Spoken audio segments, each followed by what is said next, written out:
One of the most talked about races is the battle for Hamilton County Sheriff. Yeah, Democratic Sheriff Charmaine McGuffey is taking on former sheriff and now Republican Jim Neal. WLWT News 5 anchor Mike Dardis stopped by the Justice Department for a one-on-one with Sheriff McGuffey. She says one thing she's proud of is delivering on her promises to you and to the many officers who call her boss. She recently, by the way, was endorsed in the race by longtime Sheriff Cy Lease. She says that's a testament to her strength when it comes to navigating rough waters.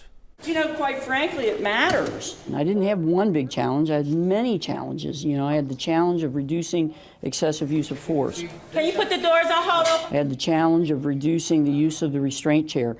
I had the challenge of changing the culture here, and also the challenge of a crumbling building. Hamilton County Sheriff Charmaine McGuffey says with change comes resistance.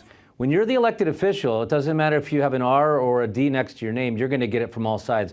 Were you ready for all of that? I was ready. You know, I was an athlete all of my life. I played at a very high level in sports in college and in high school. And I tell you, I coached a number of sports as well during my, earlier years. And I know that there are always going to be people that criticize. Speaking of criticism, Sheriff McGuffey got plenty of it when her county vehicle was stolen from her driveway in 2021, along with her gun, which was later used in an armed robbery where someone was shot in the leg. I was the target of a crime, and, I had every reason and every policy reason to have that weapon secured in my car, and it was secured in my car.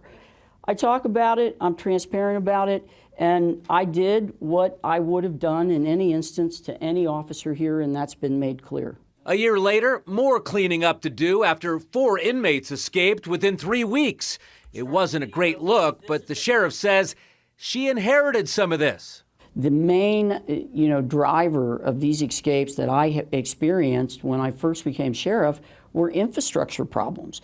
They were problems with doors not locking appropriately, intercoms being down and never fixed, cameras not fixed, those kinds of things. And we have now fixed those things.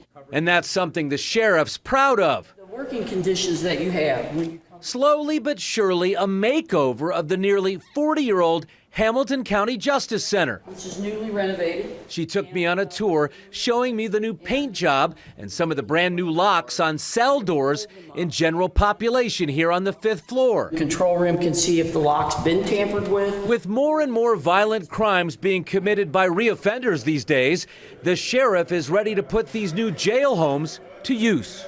Your challenge as the person who runs that jail, the sheriff who runs the jail, is to decide who needs to remain in jail for sometimes the rest of their life, and who can actually, because of a low-level crime, move on with their life, particularly people who are addicted to drugs, people who have mental health issues, some veterans that suffer PTSD.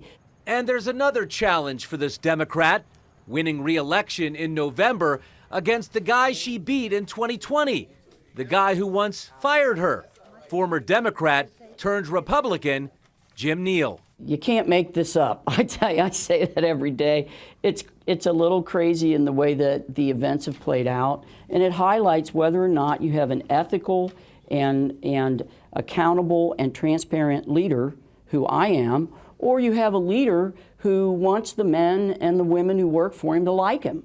What's the sheriff like out of the office? She says she likes to fish, loves the outdoors, big sports fan, loves the Bengals, likes to hit the golf course too when she has time. Mike Dardis, WLWT News 5. Well, WLWT also reached out to Jim Neal's campaign for an interview. They sent us this statement instead. It says in part, the current administration is failing the people of Hamilton County with irresponsible leadership and ineffective law enforcement. Violent crime is on the rise. Our current sheriff's refusal to work with ICE has led to an increased illegal immigrant presence in our communities, and our correctional facilities are routinely facing staffing shortages. We deserve better, and I believe that I am the most qualified candidate to create positive change for Hamilton County.